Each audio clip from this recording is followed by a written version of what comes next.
Hi guys, welcome back to a new episode of Apps Academy. Today in this video, I'm going to show you how you can update your Shopify application on your device. Keep watching the video till the end.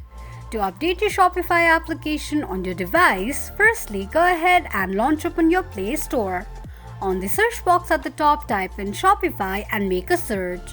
You're going to see the search results displayed on the screen. Tap on the application. Now all you need to do is tap on update option just below your application to start the updating process. While updating an application, make sure that you are connected to a strong internet. Once the updating process is completed, tap on open button to launch the application. Open the application and that is how you will be able to update your Shopify application on your device quickly and easily just in few steps.